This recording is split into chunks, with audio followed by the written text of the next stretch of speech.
इसलिए तुम्हें घोषणा करनी होगी, जो भारत में अस्थिरता पैदा करना चाहते हैं और उनके साथ भारत के भीतर रहने वाले आस्तीन के सांप ज्यादा खतरनाक होते हैं। पड़ोसियों से निपटना आसान होता है, लेकिन जो घर बन के घर का सदस्य बनकर,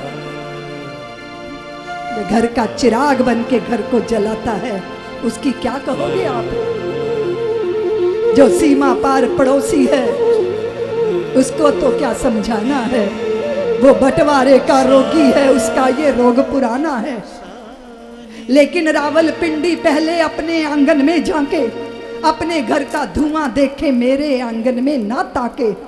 भारत में दखल अंदाजी की तो पछताना पड़ जाएगा, क्योंकि फिर रावलपिंडी लाहौर कराची तक भारत कहलाएगा। अब कोई सपना ना देखे, अब कोई सपना ना देखे, ये भूमि बांट ली जाएगी। जो देश बांटना मांगेगी वो जीव काट ली जाएगी। जो भारत को घर समझेंगे, जो भारत को घर समझेंगे, उनसे कुछ कहन नहीं होगा, लेकिन पल भर कोई देशद्रोही सहन नहीं होगा। हम सीमा पार कर आए हैं, सहते सहते सब सहने की, इसलिए जरूरत लगती है चिल्ला चिल्ला कर कहने की कि मेरे भारत की धरती से जिसको भी प्यार नहीं होगा, उसको भारत में रहने का कोई अधिकार नहीं हो। वो चाहे मेरा हो, वो चाहे तेरा हो। ना हम उसकी जाति देखते हैं, ना हम उसका धर्म देखते हैं, ना हम उसका मजहब देखते हैं। अगर वो करतूत करेगा, अगर वो आर्य संस्कृति की साड़ी खींचने का प्रयत्न करेगा, तो मेरे देश का भीम उसकी छाती का लहू पीकर अपने उस प्रतिशोध को पूरा करेगा। और आपके पास ये जो विचारधारा आई, स्मरण रखना, क्षमा करो, क्षमा करो। अरे क्षमा करने का भी हक उनको है जो दंड देने की सामर्थ्य रखते हैं। बोलो ना। आपका तो हाल वैसे हो गया था जैसे पति अपनी पत्नी को कहता है, सुनो मेरे लिए पानी गर्म कर दो, नहीं तो। उसने कहा नहीं तो क्या करोगी? तो बोले नहीं तो ठंडे ही पानी से नहा लूंगा।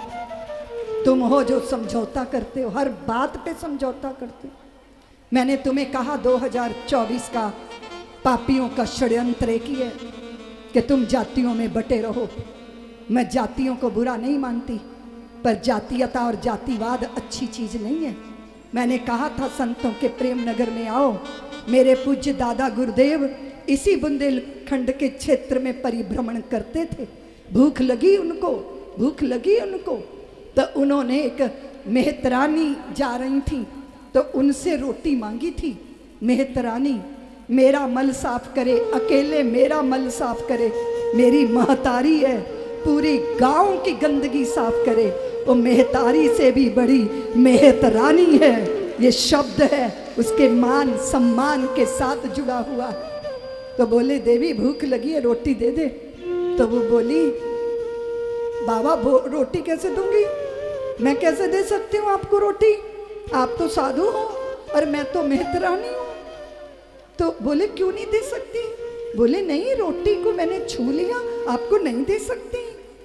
तो गुरुदेव, मेरे दादा गुरुदेव बोले किसके घर से लाई हो?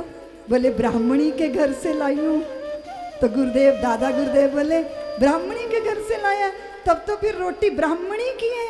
बोले नहीं, मैंने छू दी इसलिए मेहतरानी की हो गई।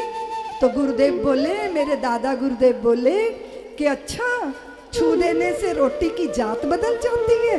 लाओ मैं छू देता हूँ। अगर ब्राह्मणी की रोटी मेहतरानी की हो गई तो फिर मेहतरानी की रोटी मैं छू दूंगा तो वो सन्यासी की हो जाएगी, वो साधु की हो जाएगी, वो संत की हो जाएगी। आप कहते हो समरसता, बिना संत के, बिना धर्म के कोई समरसता और समता ला नहीं सकता। राजनीति जातियों के नाम पर जहर तो पैदा कर सकती है, वो कैंची की तरह चलती है तो समाज बिखर जाता है।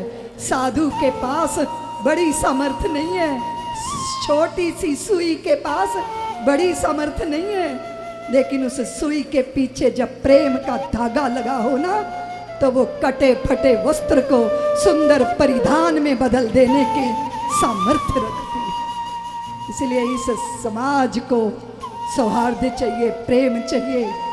तुम जाति भाव से ऊपर उठो और समझो अपने विराट स्वरूप को समझो।